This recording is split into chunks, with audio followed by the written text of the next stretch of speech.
good morning, everyone. We're so happy to have everyone in the room and all of you who are online. Today we have a great panel. It's coming together to talk about branding and presenting an authentic view in the marketplace. Our moderator today is Ms. Pam Williams. She's the owner of PromoQuest Incorporated, where she leverages customized promotional solutions to create high-touch experiences. As a certified advisor for the Fascination System, Pam helps organizations define and differentiate their value to amplify their brand.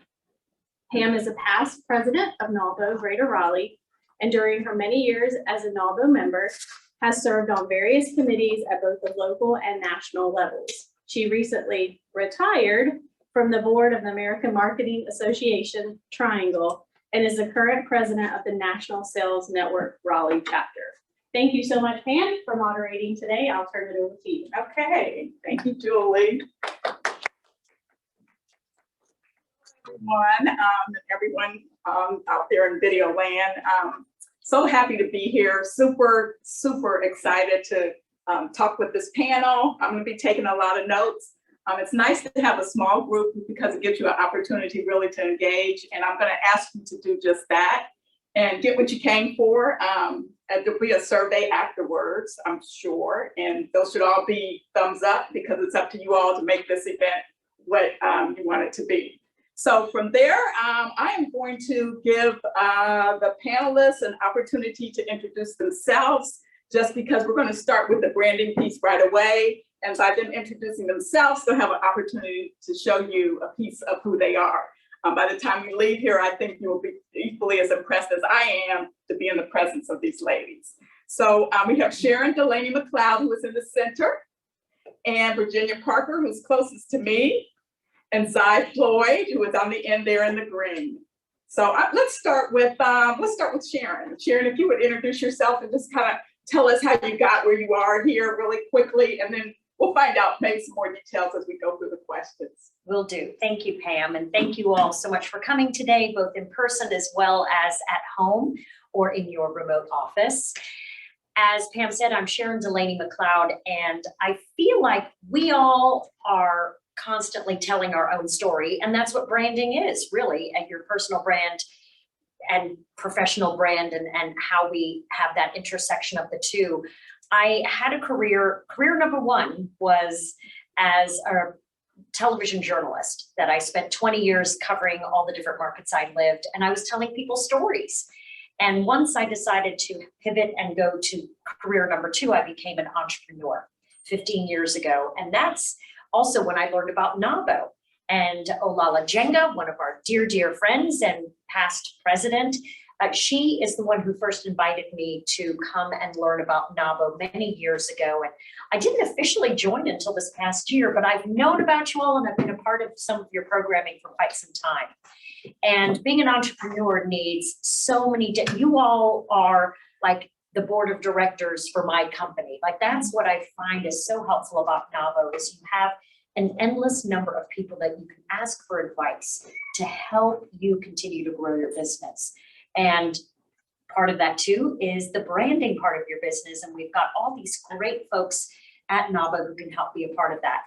I'm about to embark on career number three because I'm leaving my own company and I'm joining back into a corporate role at UNC Health. And so I'll be starting that in November. But again, it's corporate communications, which is storytelling, which is branding. So this is my lane and I love being in it. Thank you, Sharon. Zy, let's have you go next. Hi, everybody. Just like Sharon said, thank you for being here with us and in person and online. So currently I work as a change management leader for Red Hat, whose corporate headquarters is here. And I work in the corporate real estate section. But like Sharon, I've worn a couple of hats. And I started my career in HR, and then I talked my way into communications, literally. And from there, that grew into change management. So I've been doing change management for over 10 years. I always say that change management is like the granddaddy of industrial psychology, or daughter of industrial psychology. So it's all about behavior management when you're implementing changes. So you all can imagine how relevant that is today in the midst of everything that we've been going through in the last 2 years now. But I've also had an opportunity to work with my mother, who's now retired, but she was just kind of a serial entrepreneur and, you know, was a nurse and then reinvented herself as a captain in the military and then reinvented herself as a real estate person and then was a professor in the university, so on and on. So just learned a lot about wearing a lot of different hats. And so really understand the demands that come to you as an entrepreneur. But change management is also about storytelling. And how do you do that for others to help people, whether it be your customers, your stakeholders, your partners, manage change. So it's also a little bit of my lane. Thank you for coming in. Thank you, Virginia. Thank you, Pam, and thanks to everybody, just as was shared earlier by my panelists here. Virginia Parker, and I am currently working as Triangle Market Executive for Bank of America. So I've been in that role for 6 years, and it's really, it's a perfect role for me. And I think as we do some storytelling through this panel, you'll understand why that is so. As you've had 3 different careers, I have had 10 different careers. And in each one of those careers, I started out in sales with IBM. And I really did learn the power of storytelling, also telling the truth too, but the storytelling. And so it is definitely something that has followed me in all my careers. At one point in time, I owned my own business, was a motivational speaker, focused around nonprofits and leadership development. So I am familiar with NAVO from that, but also familiar with it from Bank of America because we are one of the national partners for NAVO. And we have had different types of engagement with NAVO here, both through our small business bankers and myself as well. So just thank you for having me. I look forward to engaging with you guys. Okay, well, as far as, thank you, ladies. As far as the protocol, if you have a burning question, please feel free to ask it as we go along. There will be dedicated time at the end. To ask your questions, and we can take our time with this. We're not going to be rushed. I think we'll probably finish around 12:40-ish. And if you need to leave, slip on out. But I want everybody to relax, and we're going to have a good time. And I'm going to kick this off with so where personal and business branding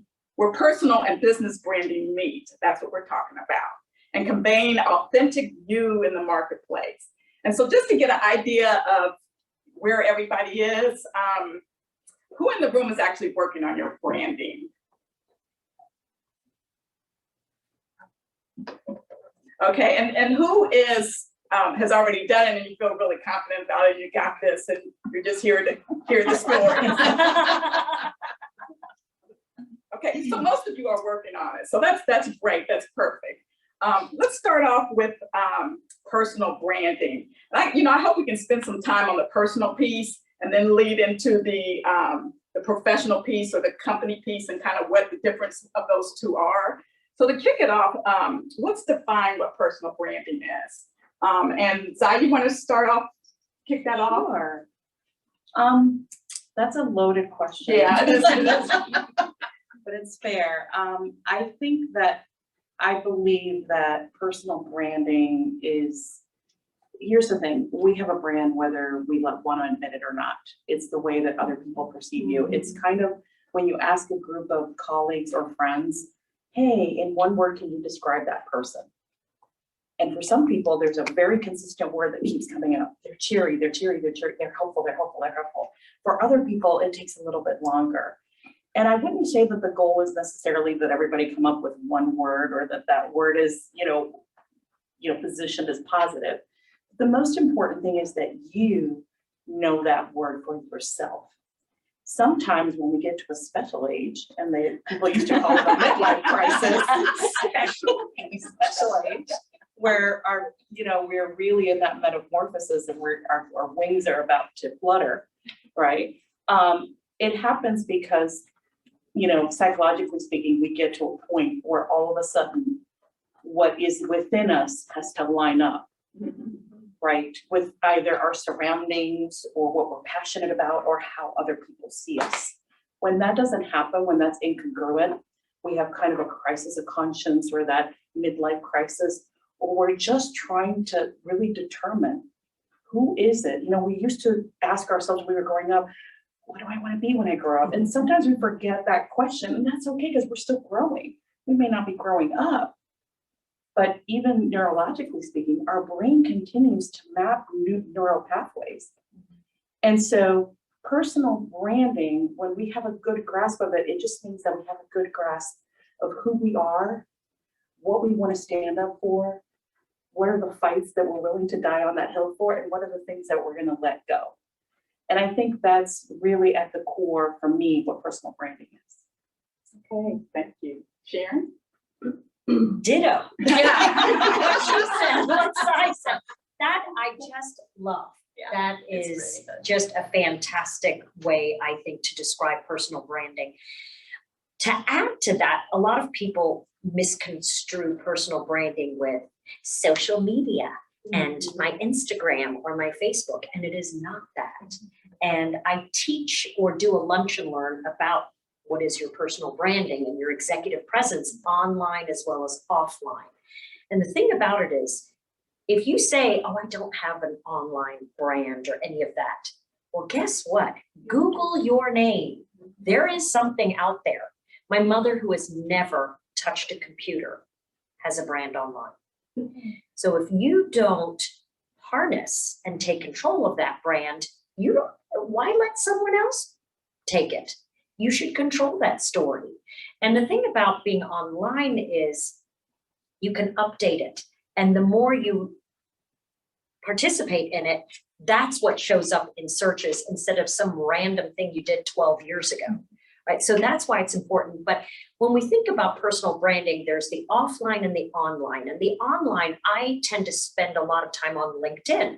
And as business owners, you are your brand, your business's brand. And I like to call it the halo effect.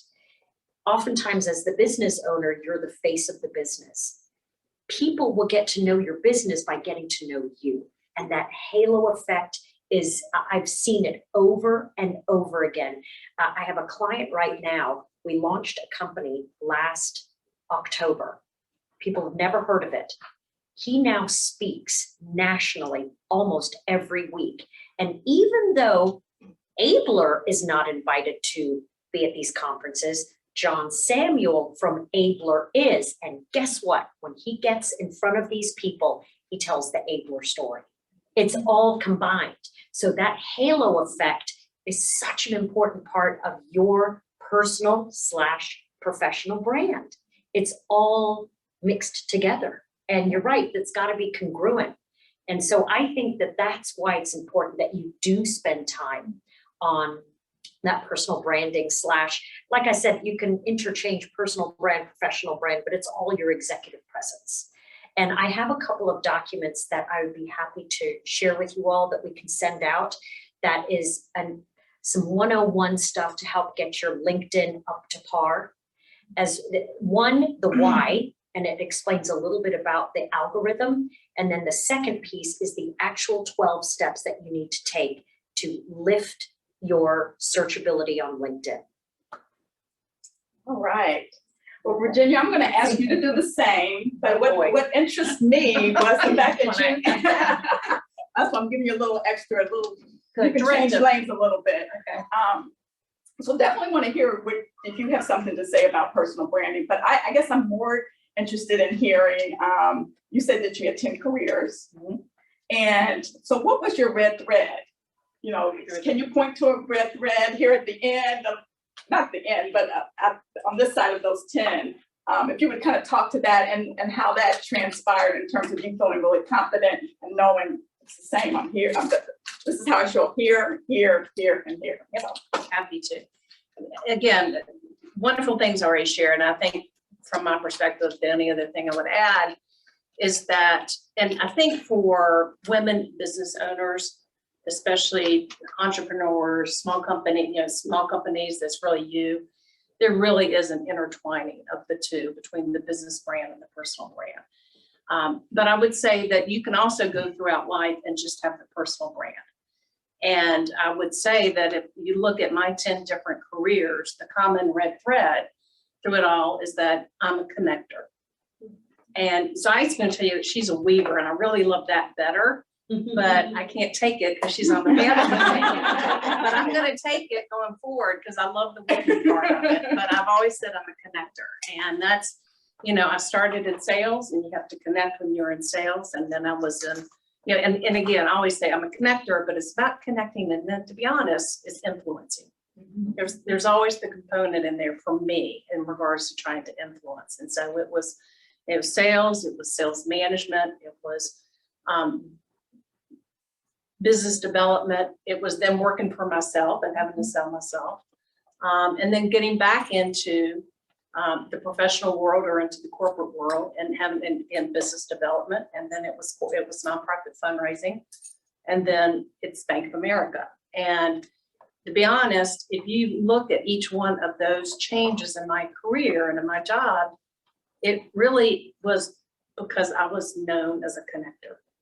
I was known for the network that I had developed specifically in the Triangle, and people were interested in hiring me because of those connections. It is not because I was the best community relations professional in the Triangle, because I never had been a community relations professional. It was who I knew. And so again, so for me throughout my career, there is no really business brand that's associated with me. I really think that I could go change jobs tomorrow. And it's not that, you know, it's not that the Bank of America is not going to be what's remembered. It's just going to be Virginia Connector who's gone on to a new opportunity. So that's definitely, I think, my brand and that red thread that has taken me through all of those careers. Okay, great. So do you see, and this is to whoever wants to jump in, a difference? We've talked a lot about the similarities, but do you see a difference between the personal brand and the more professional brand, or for these ladies here, their company brands? I definitely do. I mean, and that's from my perspective, but I think if a business brand, to me, a personal brand, you have more flexibility. I had more flexibility to change to several different professions because, again, it was my personal brand and I was fitting the brand into the opportunity. I think when you have a business brand, it's, you know, it's pretty rigid, right? Bank of America definitely has a brand. I'm here in jeans and I was freaking out. Right? I know what their brand is, and it's not jeans. I'm thinking that we're under the table. So to me, that's the first thing that I sort of noticed when is just the flexibility and the rigidity of the two, or possible rigidity. Yeah, what I say about that is, and I love metaphors, so stick with me. I feel like everybody is like lasagna. We have a lot of layers. And what happens is your personal brand might be like a layer that's in the middle, right? It's when you get, you know, really intimate with people that know you, right? They're your friends, your family. And so some of that does come shining through, right? In your business, especially if it's your business that you've built from the ground up. But your business brand may be different. You know, it's still intertwined, it's still impacted and affected. And that's why, again, sometimes we need to align that personal with that business brand. And when that's really aligned, that's kind of where the magic happens. But we don't always have that in our lives, right? Sometimes we kind of take on jobs, we take on positions, we help somebody else create somebody else's dream, because that's what we need to do to get to where we want to be. So the business brand, and you see this right away when, you know, you sell that baby that you grew up and somebody else steps in and they're not carrying your vision forward, right? And then maybe the business brand suffers because that person's not really aligning to that business brand. So there's, you know, so I feel like there's layers, and sometimes that business brand may be right on top for you as an entrepreneur, and that personal brand is just sitting a little bit lower.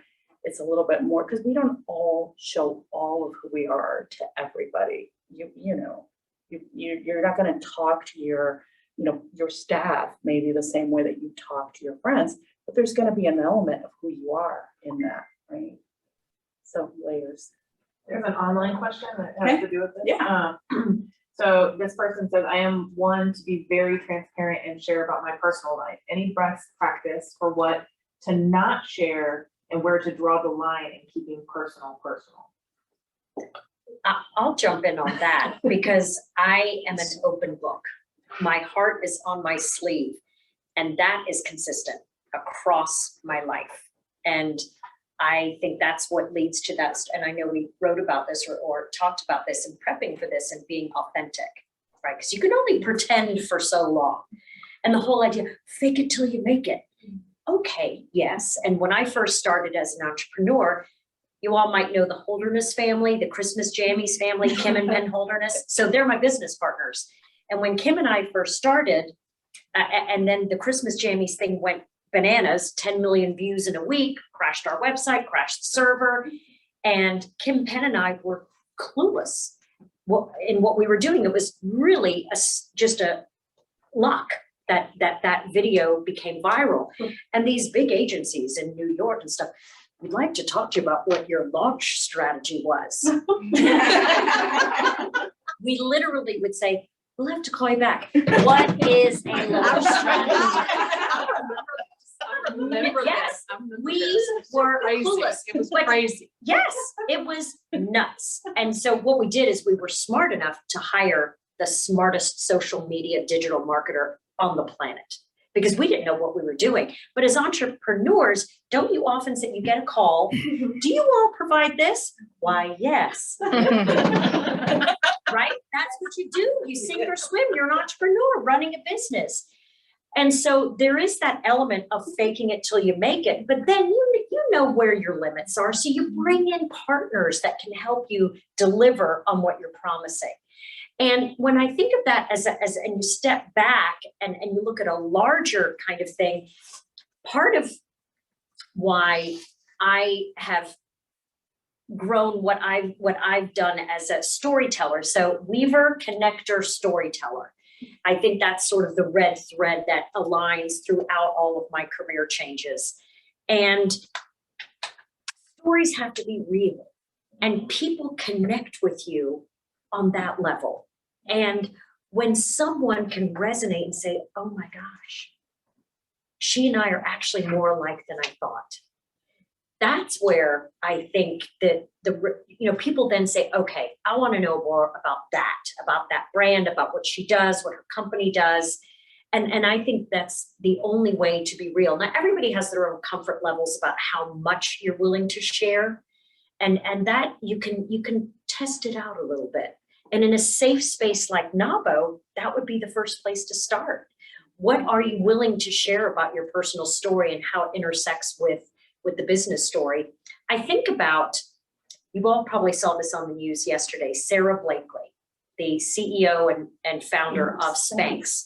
She just sold it to whatever giant company for billions of dollars. And the first thing she did was buy every single employee in her company 2 first-class tickets to anywhere in the world and $10,000 to spend on that trip. Awesome. She comes, if you follow her on LinkedIn, she is very real. And I think that's what makes her appealing. She takes the curtain and lets you peek into her life. And I'm sure it's somewhat pretty because she shows pictures of her kids. She had kids kind of late. And so that's all a part of that story because she was what was she, Xerox copy salesperson? And that it's an incredible story. And I think her being willing to share that rather than some ivory tower, I went and got my MBA and I'm the smartest in the class and this is how I'm, a billionaire woman entrepreneur. No, she had a problem with her pantyhose showing panty lines. And I think, that's what people love. And so I just think that being authentic to your comfort level, and you can grow that, and this would be the best place to start. So Julie? Oh, I have a question about the threads you guys see. Like, at what place in your career could you start seeing what the thread actually was? Does that make sense? Mine was early on.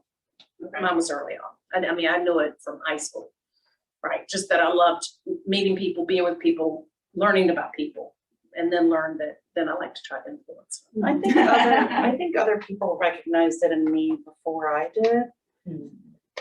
I want to say maybe in my mid-30s.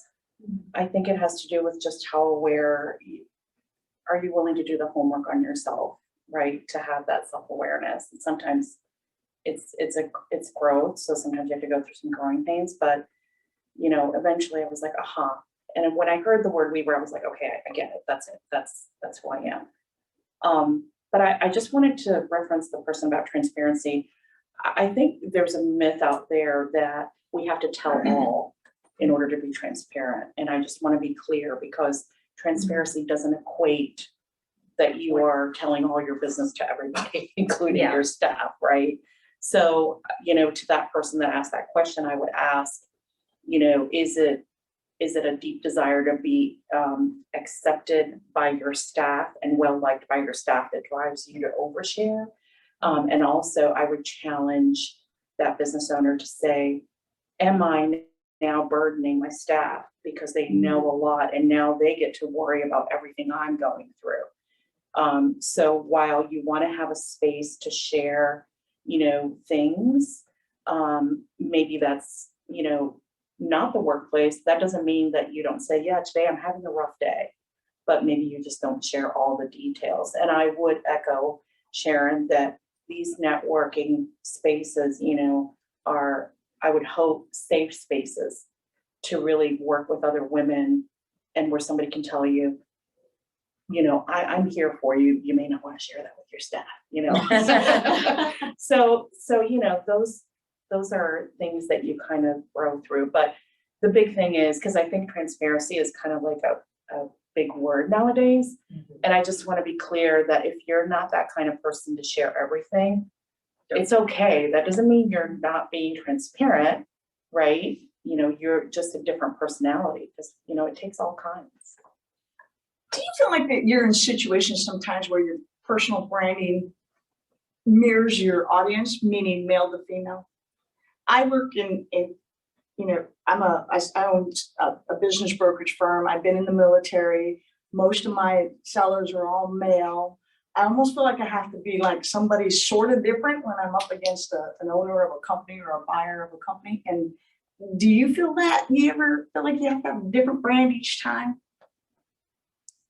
I'm gonna let Virginia take that, because I think you, maybe because you were in sales, maybe you felt that way at some point. Yeah, I mean, I didn't think about it at first when you were sharing that, but yeah, I mean, I do think there's a level, I guess it's a level of empathy more than anything. I think, you know, as someone who was in sales, right, the first thing I had to learn it, but the first thing I needed to do was to listen, right? And I think you take on clues from that listening. And then you absolutely, and then you know, knowing that you want to influence, you just sort of balance that in regards to, now you don't, but again, it was said earlier, authenticity is absolutely essential. It's essential. Honesty is the best policy. And so you never want to go outside of that guideline, because then you become fake. And as soon as you become fake, then it's so obvious. People aren't going to trust you. People are going to see it. So I think there is some, especially in sales, I will say there is some adaptation, but just make sure that you keep it authentic. I'd love to add to that, that, you know, there's that whole thing with mirroring who you're with. I think first and foremost, you need to read the room. And so when you're meeting with people who are very different than you, it doesn't mean you have to behave like them or anything like that. But I do think there's a level set where you really sit back and listen, know your audience, research in advance who you're going to be meeting with, do a deep dive on their LinkedIn, do some Googling, find out who these people are before you meet them the first time.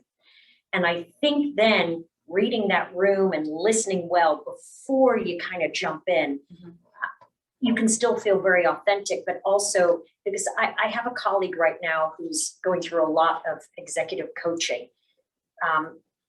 because she doesn't read the room well. She just presents and just comes in like a bull in a china shop. And it's like, whoa, calm down. Okay. And so it's sometimes just really, for example, I had a new business call last week. I spent some time on LinkedIn, Googling this person's name, finding out about her education, where she's from. I tried to Google some other things, and lo and behold, I found out, even though she's American, she went to college in Dublin, Ireland. All my family's in Ireland. And she went to Trinity. My cousin's at Trinity right now. She got her master's at Trinity. So I was like, okay, that's going to be my opener. So we got on the Zoom call. We introduced ourselves because it was the first time. And I said, I must ask before we get started, what is the connection with Trinity University? And then what's everyone's favorite subject? Themselves. So she launched into this 5-minute great story about how she ended up going to college in Ireland. She's not Irish. And so but what it did, the rest of our conversation, once we got into the business part, I think we won the business. And we were up against 10 firms. And I know we got, not because, but just that little extra thing. Now, she's a female. And so, but the connection and that Irish kind of thing already made my pitch a little bit more memorable than the others. So that would be an example of how I would not necessarily mirror, right, but read the room and listen and do your little research in advance. And also know there's a certain level of mirroring that we do subconsciously. Because when we meet people, there are certain people that we feel a connection with almost immediately. It's a very quick mental thing that happens subconsciously. And what happens is that your body automatically starts mirroring them. And it's a hidden, unspoken signal. I like you, and I feel like we connect some way. And that's totally okay. But I'm going to give you the example. I am a voice person. I do a little bit of voiceover. I've always loved voices. I just really, when I listen to somebody, I listen to their voice. I was working one of the jobs when I was a struggling single mom, and it was, talking to people on the phone. And a colleague overheard me and said, "You realize you've changed the way you've talked about 3 or 4 times, depending on who's on the other line." Here's the key. So I'm Latina. English is my second language. I can't really do a Latina accent very well. It's kind of odd, but I can kill a Russian accent. I don't know. But I'm just impressed you know Russian words. Yeah. Do a Russian accent. But the thing is, I naturally will mimic. It's not something that is forced on me. I just naturally mimic. And I start mimicking sort of the tempo, the rhyme, the rhythm. But here's the authenticity part. I'm not going to change what I'm saying to them or how I'm, what I'm saying to them, how I'm relating to them. But I might change the way that it sounds between a northerner and a southerner. I lived out west. I lived in Germany for 7 years.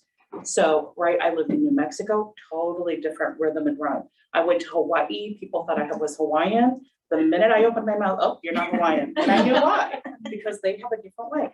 But when I was on the phone, I just couldn't help myself. That was my unspoken way of sort of relating to other people. It wasn't something that I planned or faked. It's just the way that I do. So understanding that about yourself, how do I try to connect with that person? Research is it's a great equalizer because anybody can research, right? But you may have inherent ways that you kind of, mirror people, in other ways. And that's okay, as long as it's not changing the core of who you are and what you're communicating. That's the important part. Thank you. So I'm going to ask you to use your Russian accent. Oh, wow. On the spot. I'm only kidding. You can use it if you like. It was mentioned awareness, and to the person out there who asked the question, when do you share too much? And let's talk a minute about awareness, self-awareness. We talked about it in terms of helping us to build our brand. How can we use self-awareness to protect our brand? to make sure that we're aware of maybe being rude or being, a way that we don't want to come across as being. And I also like the exercise, if you would share that, because this is a workshop, they have takeaways, it's great. But your one word, how you got to what your one word, we've talked about Weaver, if you would just tell us a little bit about that. I honestly cannot remember the moment that word came to be, but when I came across that word, it just resonated with me, because what a weaver does is they take threads and they weave them together to make a beautiful tapestry. And what I kept hearing people say to me was, oh, wow, you have a lot of ideas. I can sit with anybody and you can tell me this and that. And I can say, oh, well, you can do this and you can do that. And they're like, really? And I believe, I'm good, but I'm not that good. It might be a God-given gift, right? So I just believe that, I see things in a different way. Somebody might call that neurodiverse than other people. And I can see sort of seemingly independent things and how they can come together. And so it's whether I'm knitting ideas, people, I was a peacemaker. That was what people used to call me, especially at home. And I have a long memory, and that helps, because that memory, I can connect, oh, you're doing this, wait, I can connect you with this person. Oh, wait, you could do this or that. So just little things of who I was started aligning as a weaver. And the minute that I started saying that out loud, it was like, yes, this is it. This is who I am. And it just felt so real and so whole to who I was. So in terms of the self-awareness, I will say this: be bold, be courageous, sit with people that will tell you the truth. Okay, not friendly yes people, and have a conversation with them and say, hey, if I were to tackle this is what I would say, and this is how I would come in, and this is, and I can tell you from a former bull in a china shop, okay, this can be painful.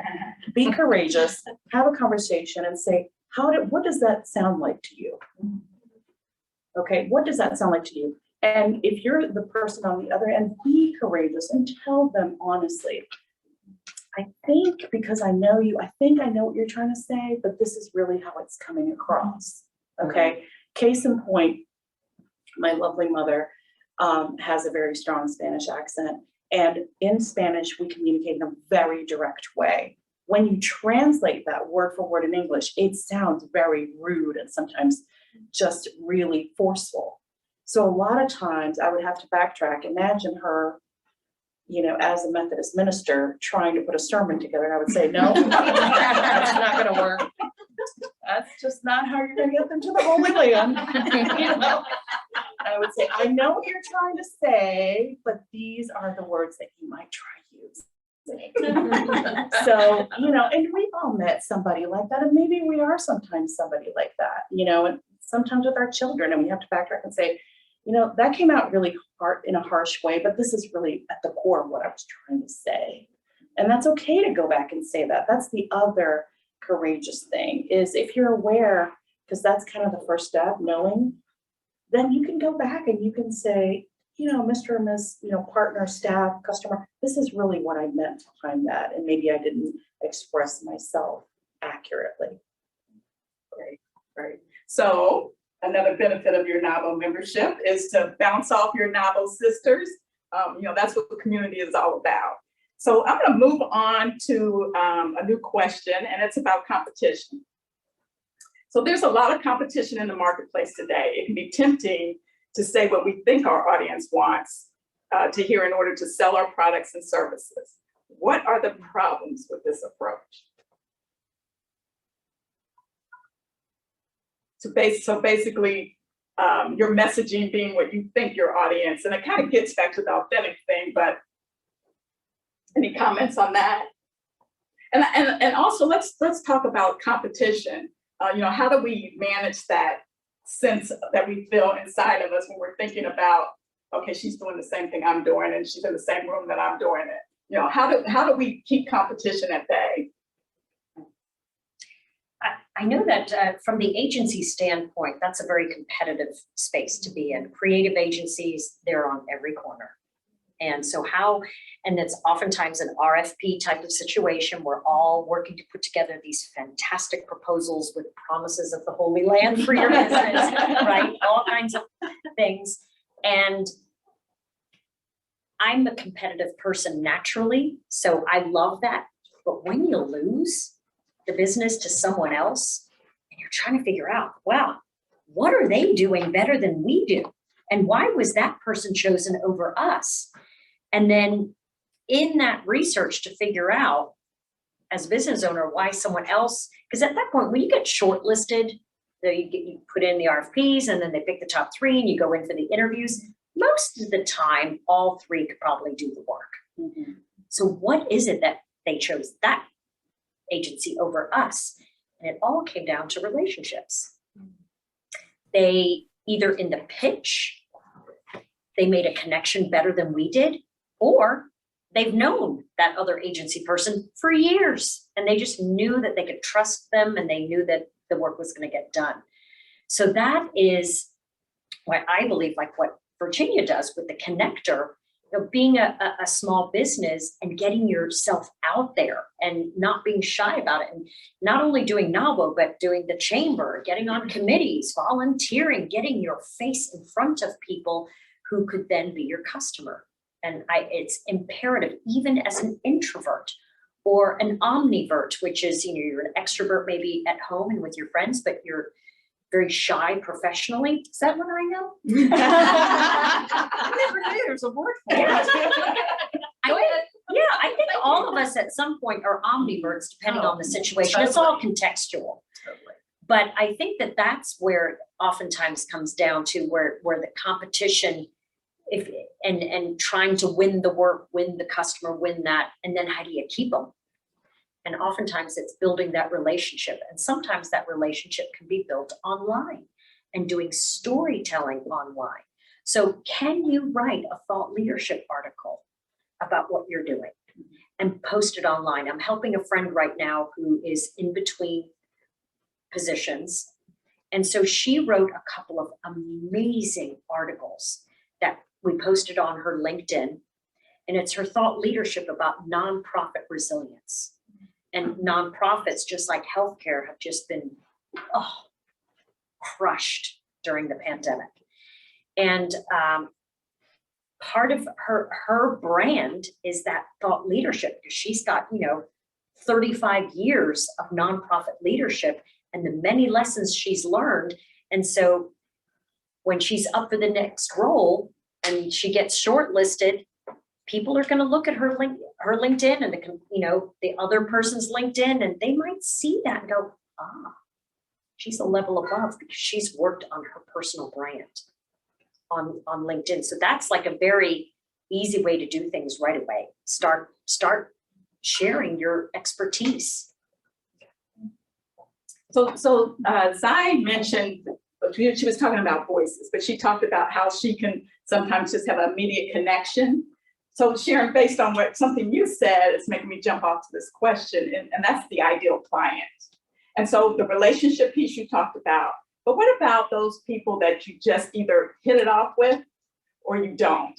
Can we talk about ideal clients? Because I think that may have something to do with how you can win and stand out above the competition when you're dealing with those people who you match with.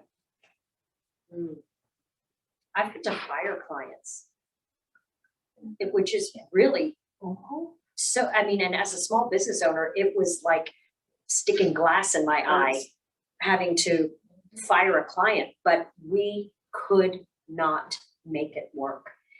Nothing we did was going to please this person. And we over delivered at such an extreme level. We were basically volunteering for this client at this point because we were giving so much free work. We finally just had to have a meeting and say, we're out. We can't do this anymore. We ended the contract. Sometimes that's it. For me, the first word, and we've said it several times, authenticity. Be authentic to yourself when you're thinking about the perfect client. That's so, it's been a while since I've been in sales, but I think about it for my jobs, right? And that in the situation, especially in the situations where I think about, what's the perfect job for me to go do?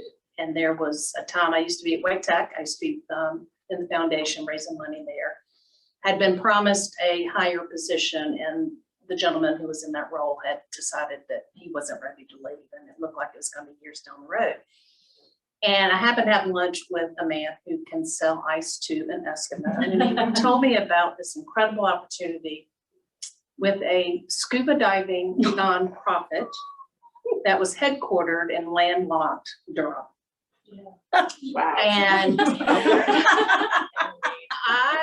but there was 30% increase in pay. There was, all these incredible board trips that I was going to go on. I was going to get to go learn scuba diving again, and it was going to be great. And I took it. Now, I loved my job at Wake Tech. I loved it, but I was set on one thing, and so I went. So I did go to that firm, and the scuba diving firm in landlocked Durham.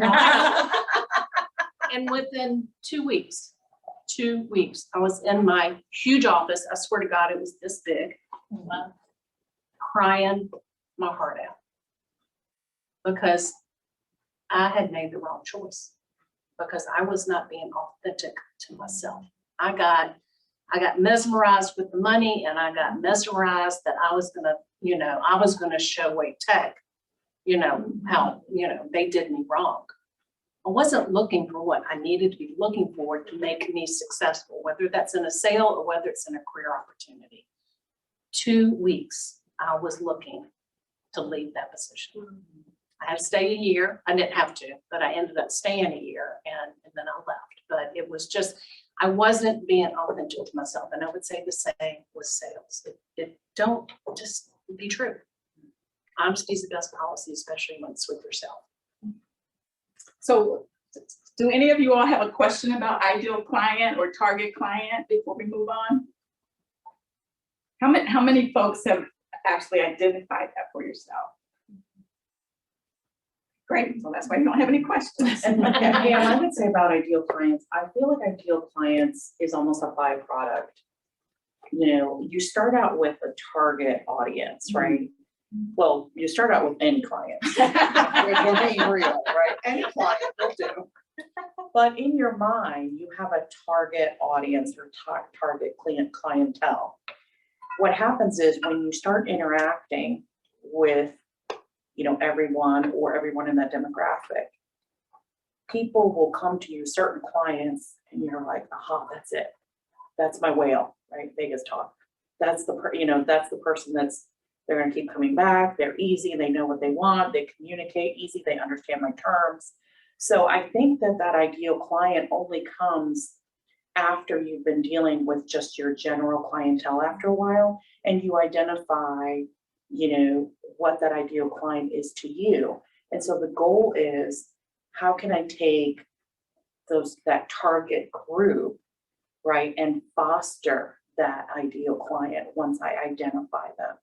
But I do think it's something that happens not on the front end, but after you started, really dealing with your clients and knowing yourself and your business.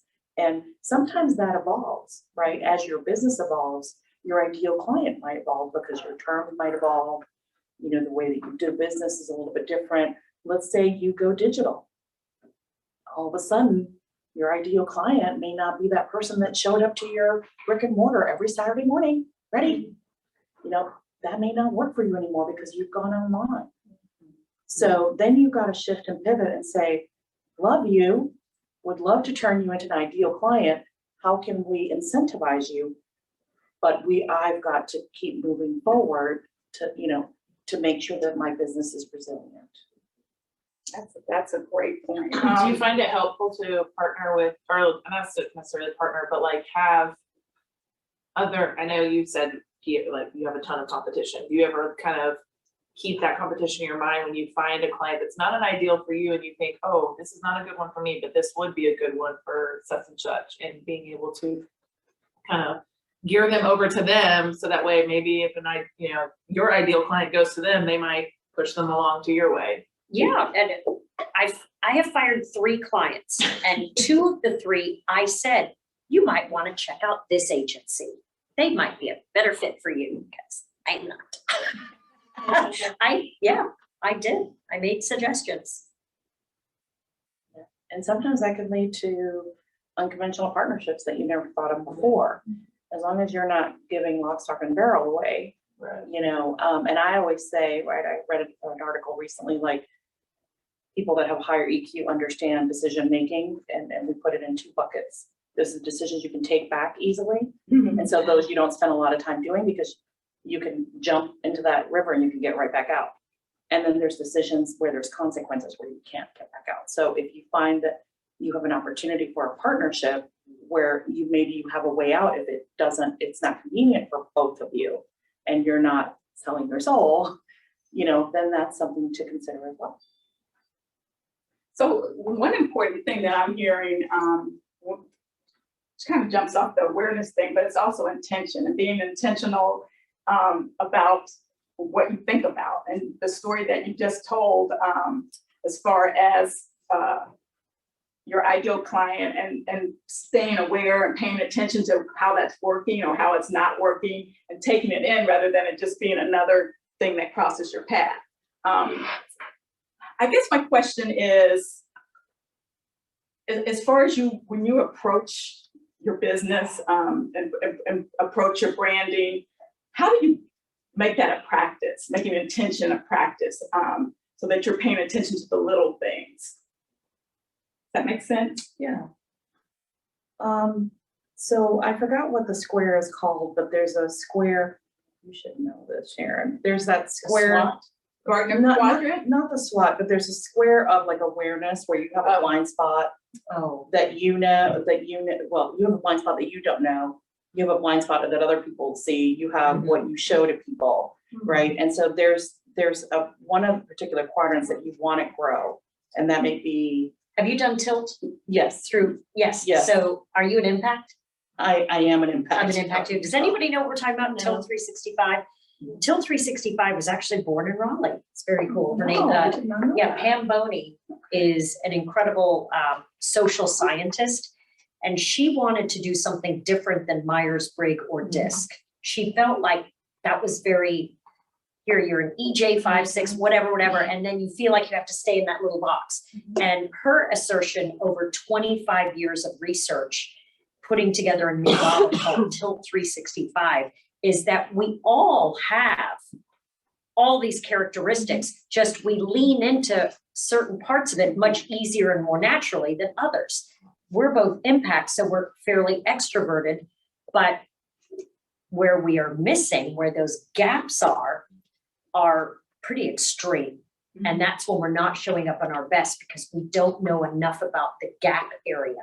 So you're really studying yourself. You do 360s and you get them and you're like, oh my God, I have no idea that people thought of me that way. And it was a little kick in the gut the first time I read my 360, but it was so helpful. That helped me raise my self-awareness.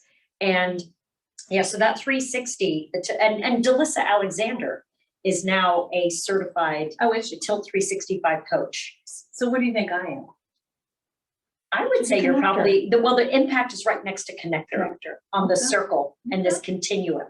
Okay. So yeah, you're probably right there with a shared quadrant. They break it into 4. It's really fascinating. Really, really cool stuff. But that's where I think, and now I'm trying to remember what the question was. Where did we go? It's about intention. Intention, yeah. Yeah. I have never been good at receiving feedback. And so to then stick myself on television for 20 years where viewers would write the most horrific emails. It's like, really? You don't care about the story I just told? Instead, you want to know Your hair. who's hair. I had email, snail mail, hair mail with more people suggesting who I should go get my hair cut with, who needs to do my makeup, and are you pregnant or are you gaining weight? Because that outfit is horrific on you tonight. You know who most of those letters were from? Miserable people. Women. Women, yeah, other women. Women. And my lovely gay friends. Gotta do better. But I had the hardest time taking criticism. I would have And offered negative them a feedback. spot on, like, hey, come sit with me one day. I did. You did? I would write back to every one of them that complained about my hair and makeup. I would say, here are the dates next week that you can come to the studio and do my hair for me. I'd like to know what kind of experience you have. Have you ever used studio grade makeup? Which kinds do you like to use? What kind of professional lighting experience do you have so that you understand what kind of makeup you have to wear? Please give me the date and I will meet you at the front door. And every one of them would email back, oh my God, I never thought you'd actually see this email. What, you think I have an assistant? Are you kidding me? Anyway. She was being very intentional. Very intentional. Oh, I have a whole folder full of hair makeup. No, but the point being, I think when you're being intentional, you're opening yourself up to the good and the bad. And you have to be totally willing to get it all. Yeah, but I also think it's, my sense of intentionality or thinking about what I'm thinking, and there's actually a term for that, and now I'm just kicking myself that I can't remember. It comes from, really comes from upbringing. That's just how I was brought up. I was brought up, I mean, you can imagine a captain in the military who was also a minister. Like, thou shalt set goals for yourself. And it was the 5th grade. So there was a lot of internal thought going on there. And, it took me a while to understand not everybody grew up that way, because what happens is you assume that your reality is everybody's reality. And I was like, how are these people so unaware? I just don't understand. Thankfully, a higher power has given me a lot of grace now, and I get it. So, but I think that we can improve. There are things that we can do to improve. We can take time. And that is the value in taking time and having that quiet time whenever you can carve it out and make that a priority, so that you can think not just, here's my list of things that I need to do, but how am I approaching my day? How am I thinking about things? How am I feeling today? It is a practice. It is a habit that you need to create. But if you see almost every, I love biographies, almost every biography that I read, CEOs that I, think about, they will all tell you there is some element of time carved out to really meditate and sit with oneself and one's thoughts. And I think that's why that helps you be more intentional. And then also, for us, it is difficult sometimes to get feedback, but go to a safe space and say, I'm thinking about this, and this is the way that I'm thinking it through, but I know that you think very differently from me. I would love to pick your brain, right? We gravitate towards people that we like, because in chemistry, like is always like, but we need to be challenged to sit with people that are totally different thinkers, because they are going to push our boundaries. They're going to help us to grow. Growth does not happen in comfort. Yeah, wow. Great. So Virginia, I'm going to pass this one on to you. Okay. And it's about business branding. In your corporate world, you have plenty of people that work for you, work under you, work with you. How? What advice would you give to these ladies about making the culture, the brand of the culture? You have it here, you got it, you deliver it. How do you make that go down the ladder so that it's consistent, and so that when outsiders, no matter who they interact with, they're getting the same brand feeling, the same brand experience? The thing that comes to my mind is just, you gotta walk the talk, right? I mean, that showing by example is gonna be the best way. And I actually have nobody that reports to me. So that, well, I wouldn't say that, but anyway, but as I think about, again, just influencing, whether it is a peer or a colleague, or if it is somebody who reports to you, it is just, walking the talk and being authentic, that's that word again. And then we're needed or necessary. I mean, I think about it in my position now. I'm a Triangle Market Executive. However, it is a position of influence. It's not managerial. I have no people that report to me, but I'm supposed to influence employees. I'm supposed to influence our brand with our clients, our employees, and with the community. And so it is just, again, walking the talk, showing the example, and then where possible, providing the opportunities for others to do the same. And then if they do, and then if there's an opportunity to be intentional and give good feedback, then you follow through with that as well. So that's real mechanical, but that's sort of, I think in Bank of America, that's sort of the best way to be able to do it, because it is such a big culture. I mean, there's just big offices and a lot of people, and it's, you know, it's amazing. You know, social media is not part of the way that we communicate internally, and emails are never read. So it really is just demonstrating in person, giving people the opportunity to see and to engage, and then have the opportunity to do it themselves. Okay, thank you. So we're gonna, in just a minute, we're gonna move to questions. So be thinking about what questions you want to share. But I want to give you two an opportunity to talk about kind of branding and culture and how that gets beyond you. Once you have it, and you're delivering it. But the people who work for you, and I don't know how many people out here have employees, but how do you get the employees to understand the brand and act the brand and make sure that experience is consistent? I think it's about inspiring a vision, and sometimes that's tough because it's your vision. How do I get a staff of 5 to like hang on to my vision?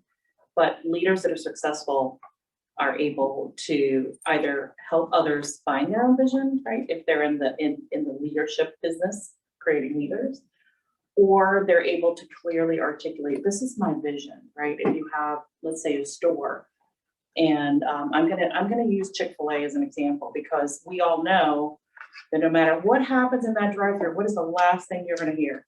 My pleasure. My pleasure. You see that? That's a brand. So at the end of the day, it doesn't matter how difficult it was to get that, you know, and if you've ever gotten a mix up at Chick-fil-A, they're like, no problem, we're just gonna give it to you, right? Why? Because the brand is customer's right, we're gonna get it right for the customer, and we're gonna leave them, letting them know that it's my pleasure to serve you, right? They've had years to craft that, you know, albeit, but 2 words, my pleasure. And at every Chick-fil-A that you go nationwide, that's what you're gonna hear. So when you're able to clearly articulate that vision, you don't have to give your staff or your colleagues or your partners like the full breakdown. I had a dream in the middle of the night, and this is how it's gonna be, right? But what you wanna do is be able to tell that succinct story and get the folks that are around you excited about that story and say, I believe in you. And I believe that even in the unique things that you bring to the table, you can help share my vision out. And this is how we're going to do it. And give them very tactical things to do. We're always going to 1, 2, 3, right? We think in 3, so just give them 3. Don't make it a 10-page, you know, like memorandum, you know, this is how it's, you know, don't do the Jerry Maguire, you know, this is our new, I forgot what he called it. Manifesto. You know, it's got to be clear. It's got to be concise. It has to be something, preferably something measurable, right? Because it's an objective, it's a goal, right? That your folk, your tribe, your troop, your staff can really exercise, and you can see them. And when they start doing it, do not underestimate the power of your praise to your folks. It's something I had to learn. Yeah, as kind and graceful as you see me here, I just wasn't practiced at giving praise because I wasn't given a lot of praise. My mother wasn't a horrible person. She just didn't grow up like that. So she didn't praise like that. Oh, you got straight A's? Well, that's what I expect. Ha. There's nothing extra. Literally, that's what I was told.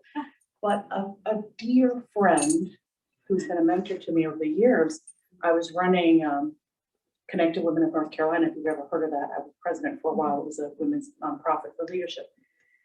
She said, Zaya, these women would go to the ends of the earth for you. Do you not know that a kind word of praise from you authentically, you know, about what they've done, they would just be over the moon. And I was like, oh, I had no idea. I know, just being transparent with you all about a growth, you know, point for me. And You didn't grow up with everyone gets a trophy. no, everybody did not get a trophy. No, and even if you won, you didn't get a trophy. That was just what was expected.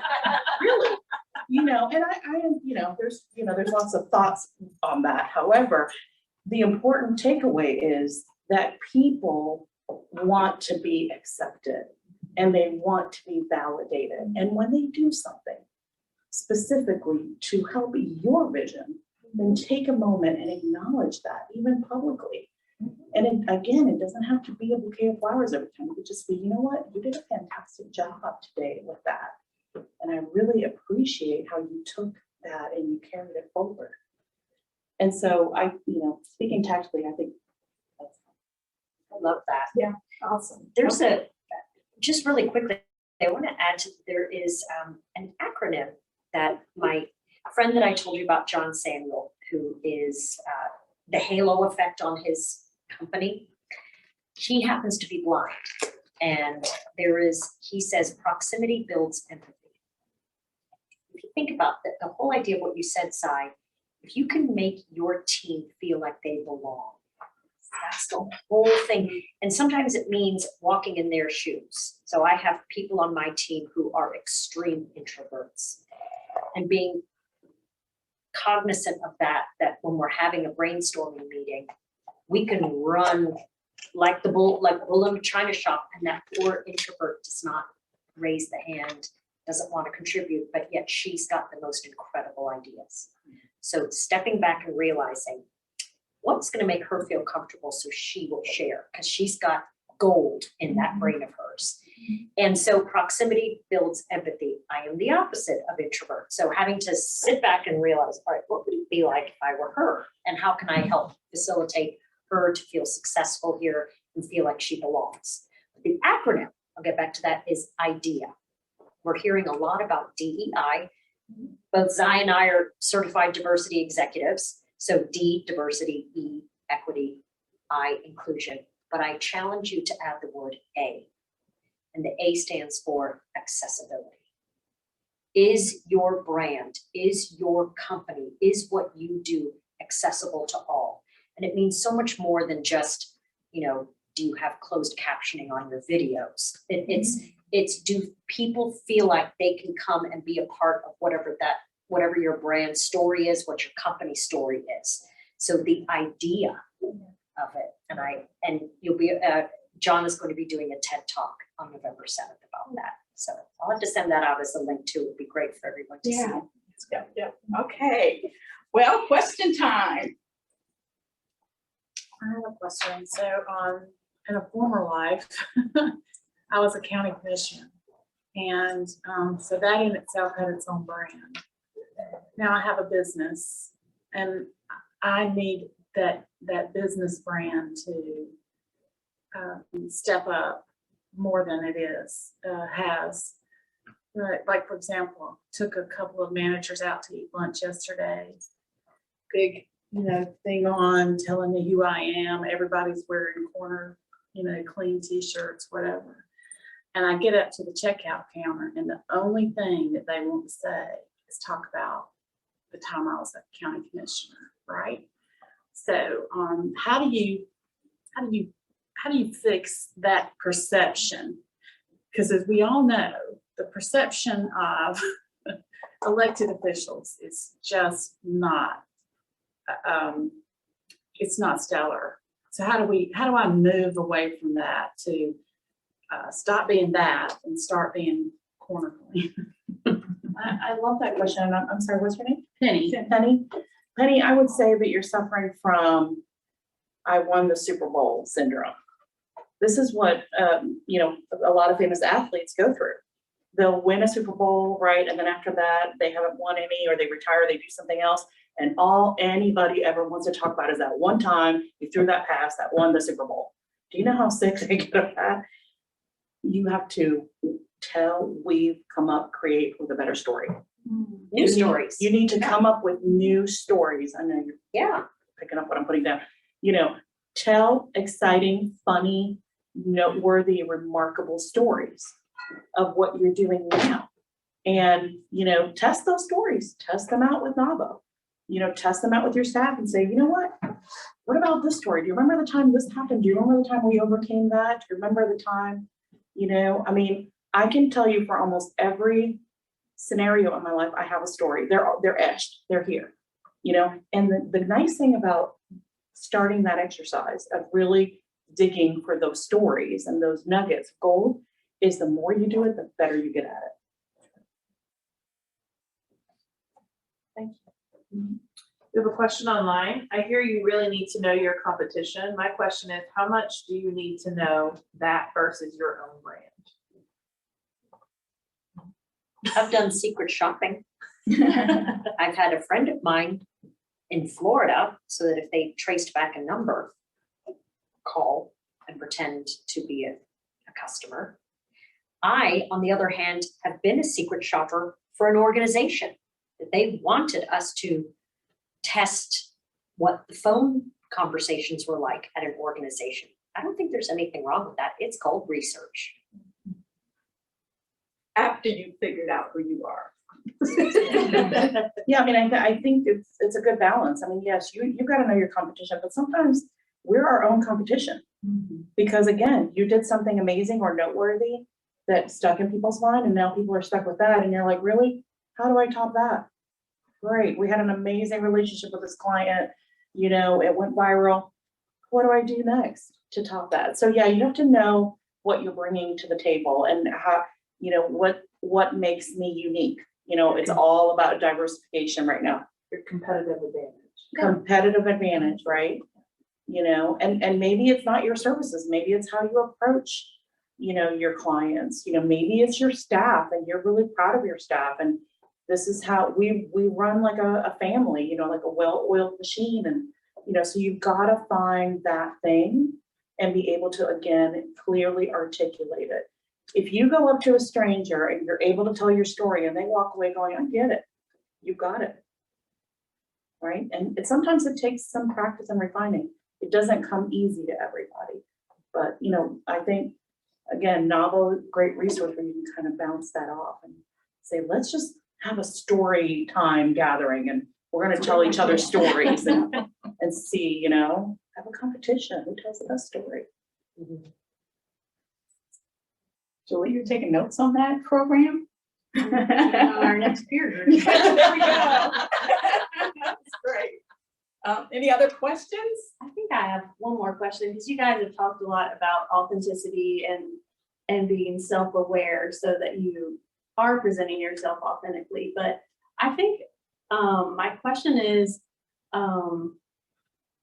like, if you're not sure that that's what you're presenting, I hear you saying like ask for feedback and that kind of thing, but what can someone do today to start kind of making sure that what I'm presenting is authentic to me and to who I am? Like, where would someone start if they're not sure?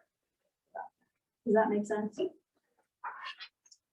We do, I think it translates to business too. There's what we call the topic starter.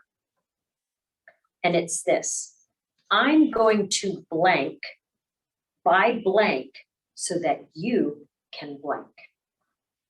What are you doing for your customers? You're solving their problems. And just like I said a second ago, unless you can, in one succinct, less than 140 characters, you can tweet it out as well, explain what you do at your business, you have to be able to do that. If you can't do that in a succinct fashion, you've got some work to do. So with that topic starter question, I'm going to share the 3 traits you need by giving real world examples so that you too can feel like you have executive presence. I'm going to teach you how to tell a great business story by sharing the set format so you can succinctly tell your company's vision. So it's the I'm going to blank by blank so you can blank. If you just Google topic starter, you should be able to see that. And that's what we force. I just taught business communications at NC State this semester. And that's what we had everybody do. Before they wrote their speech, they had to be able to succinctly tell me what was I going to learn from their speech. And they had to put it into that topic starter format. And it forces you to be crystal clear and focused. So you're not all over the place. You can't bring in the whole salad bar. You just got to go straight to the kale, right? What's the meat and potatoes that we're getting? And then that's how you can start to build out that story. So what clean corner, what is Corner clean. corner clean? What are you doing for people? Are you giving them back their time? Really do. Yeah, like what would be a, I'm gonna find your janitorial solutions for you, if you're a facility manager, so that you can go pay attention to the air conditioning guy, because that's where all your money's going. yes, I'm going to save you time and heartache by showing you how corner clean can give you time that, or whatever it is, by allowing you to focus on bigger priorities at your facility or whatever. Like, think about that. And then how do you do that? And then come up with case studies. How have you already done that? That's the storytelling piece. What customer testimonial could you turn into a story that you can write about as a blog article on LinkedIn? Maybe put it out as a testimonial on your website. Yeah, and anytime that you can quantify that, you're then one step ahead. You go back to your customers and you say, okay, we've spent, 100 hours this month, right? Providing you services. And as a result, you've been able to now do X, Y, and Z. Right. And that's part of your business case. That's part of your storytelling. I would also say, to your question, go back and Google your business and look over it, or if you have a teenager at home, have them Google it and say, what are the keywords that keep coming up? Because maybe you already have a gem in what you've been doing and you just don't realize it, right? And and go through what's already online in your presence. Are there common themes that I'm just not taking advantage of? But one thing that is, very key to what Sharon said is, and I just read this, writing things down will force you to tell better stories because you have to be succinct. And so finding the language is half the battle. Yeah. So I use the word intention, and the part B to that is really paying attention to every little thing. So thank you for that, Zai. Final questions? If not, I'd like for at least one or two of you all to tell me what a great takeaway was from today, something that you're going to go and do today. Penny? I'm going to blank by blank. So that. Love it. That's a good one. Anybody else have something that really resonated with them? Share your story. I've got to show the successes that we've had and the growth that we've had and tell people. Yeah. Look, that is so vital. Yeah. Nobody is going to cheerlead for you the way you are going to cheerlead for you. Nobody is going to advocate. And I was just sharing with panelists right before you all joined us that I talked my way into a position in communications when I was doing HR. And I literally talked my way into that role. In 2 years, I have been promoted 3 times. And, part of that, yes, I was a hard worker, but how many hard workers do we know that don't get anywhere? You have got to know how to tell your story in an authentic way, in a real way, but you've got to tell it. If you don't tell it, nobody else is going to do it for you. I think knowing your ideal client and not compromising just because you're trying to get the deal, right? So like, if it's not an ideal client, knowing to say it's not an ideal client and being able to walk away is something that, especially when you're, like you said, at first you're like, I just want any client I can get. So like, but I think making sure to just not compromise that, because at the end, it's not going to be an enjoyable experience for either party, really, if it's not a good fit. So. Anyone else? For me, it's adding accessibility to the DEI, because I do training, and I never thought about having that accessibility component. We talk about it, but making it really true a component of it. So this happens to be National Disability Employment Awareness Yes. Month, and 70% of people who identify with some form of disability remain unemployed, not because they don't want to work, not because they can't do the work, it's because people won't give them a chance. And that is heartbreaking, because there's so much talent out there. And as we see the great giant resignation, people are saying, I can't find people. Well, maybe you're not looking in the right place. just some comments online, find your word and use that to build your personal brand. Yeah, I love that. And then someone said, I like the lasagna metaphor. Yes. I also like finding your red thread. Yes. Yeah. Well, thank you to the online folks for your participation. That's super that we were able to connect both in person, which was super fun for me. I haven't been in person that much at all, and to be back at Novel in person is amazing. I'm gonna ask the panelists to close us out. If there's one resource or one thought that you wanna leave, I'm not gonna make it hard. I could say one word, but I'll let you let it be a sentence or two, but just to leave the group with in terms of branding, experience, a resource, whatever you choose. Well, you know, I don't have a formal resource, but I am on LinkedIn, happy to connect with any and all of you, have conversations. I have a lot of I have a lot of fun just helping people get to their next. It's just enjoyable for me. It's just a passion of mine. And that's why for, 5+ years, I did nonprofit work with women in leadership, because we have so much to offer. And we just need to know how to package it up and get it out there.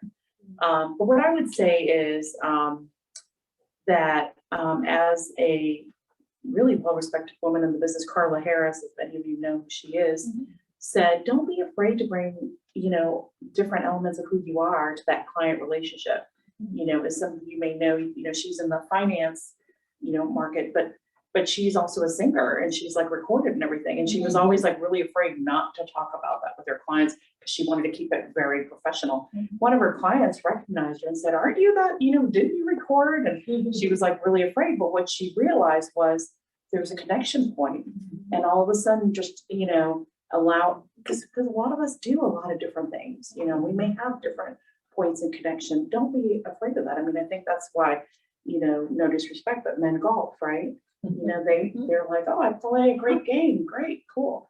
So if you're, an excellent skeet shooter, or you sing, or you do something else and you're kind of recognized in that arena, don't be afraid to bring that in if it flows nicely with the conversation. Thank you. Zai, that is such a great point. I would say that, so where I have experienced that personally is that, of all these different careers I had, the one that I did not mention, but should, is that I'm also the CEO of a nonprofit. And that nonprofit is a women's poker group. There you go. Who raises money for nonprofits. Sharon's a part of that. And we have been in existence since 2017 and probably have raised over $20,000 for local nonprofits in our community. And I cannot tell you what a conversation starter or an engager that is when I make that comment, because people just, you do what? And it's not, yeah, I mean, they love it. So it's, your point's well taken. It's amazing what folks are interested in hearing and may prompt them to engage with you further. Yeah.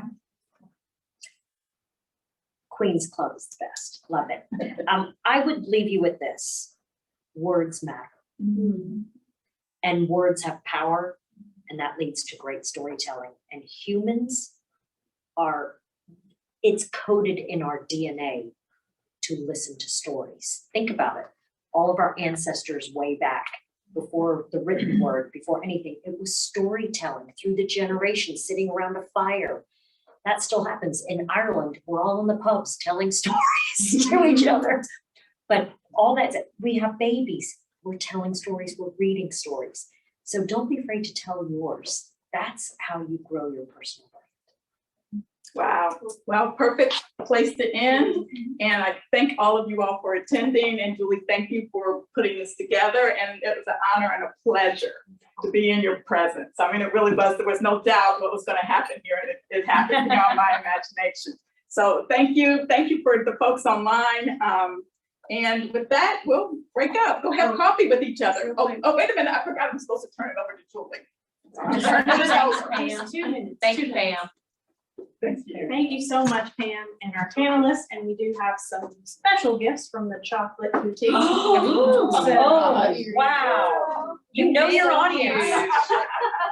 Oh, thank you so much. They're the ones that are here, right? Oh, Yes. yes. Yes. Oh, my gosh, look at that. Thank you so much. And just a quick, And it's 0 calorie day. These don't count. they don't count. Yes, 0 calories. So if you're here in the room, we have a QRC code. If you'll do the survey real quickly, just take a few moments. If you're online, you'll get an email as well. We'd love to get your feedback from the panel today. And we know it's going to be great because it was a great panel discussion. Also, our next event is going to be on Tuesday, November the 9th. It's a social where we've invited elected officials and our members and guests to come together and just have conversation. That's going to be over at Junction West from 6:30 to 8 on November the 9th. So we'd love to have everyone for that. So be sure to go online and register. And also our next luncheon is November 17th over at the Sheraton Imperial from 11 to 1. And that's going to be all about setting yourself up for success with an effective team. So again, thanks so much for everybody for coming. Thanks to our panelists. Thanks to Pam, and we'll break and you guys can hang out for a little while and just chat. Thank you to everyone online. We will see you next time.